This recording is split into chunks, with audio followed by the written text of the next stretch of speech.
السلام علیکم ناظرین، آج کی ویڈیو آپ کی زندگی میں انقلاب لا سکتا ہے، کیونکہ بہت ہی چھوٹی چیز سونف سے مختلف نسخے بنا کر آپ بہت سی بڑی بیماریوں کا علاج خود کر سکتے ہیں۔ سونف ایک بہترین اور سستی جڑی بوٹی ہے جو ہماری باورچی خانے کی زینت ہونے کے ساتھ ساتھ ہماری بہت سی بیماریوں کا علاج بھی ہے۔ اس کا سب سے اہم کام کھانے کو خوشبودار بنانا ہے اور اپنی خوشبو سانسوں میں مہکانے کے ساتھ ساتھ یہ بد ہضمی، گیس اور پیٹ کے متعدد امراض کا علاج بھی ہے۔ اسے باقاعدہ استعمال کرتے رہنے سے گردے مثانے میں پتھری نہیں بنتی، اور اگر بن بھی گئی تو اس کے استعمال سے پتھری خارج ہو جاتی ہے۔ سونف دودھ پلانے والی ماں کے لیے بھی بہت مفید سمجھی جاتی ہے۔ اس کے استعمال سے دودھ کی مقدار بڑھ جاتی ہے۔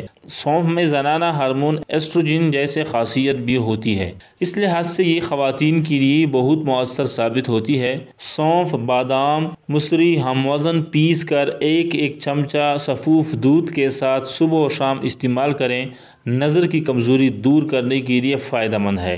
دوسرا نسخہ نوٹ کریں: سونف 12 گرام، اجوائن 12 گرام، کالا نمک 6 گرام، صاف کر کے باریک پیس لیں اور کھانے کے بعد استعمال کریں۔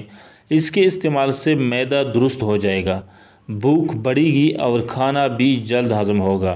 1 گرام سونف کو آدھے گلاس پانی میں خوب گھونٹ لیں، اس میں شکر اور سفید مرچ کا سفوف شامل کر کے صبح و شام پئیں۔ اس سے سر کے درد اور چکر میں افاقہ ہوگا۔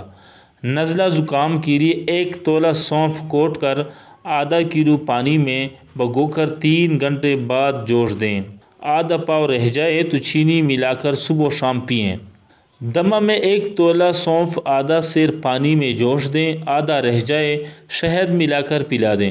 ہر قسم کی کھانسی میں مفید ہے۔ آج کی ویڈیو میں اتنا ہی، ملتے ہیں اگلی ویڈیو میں۔ شکریہ۔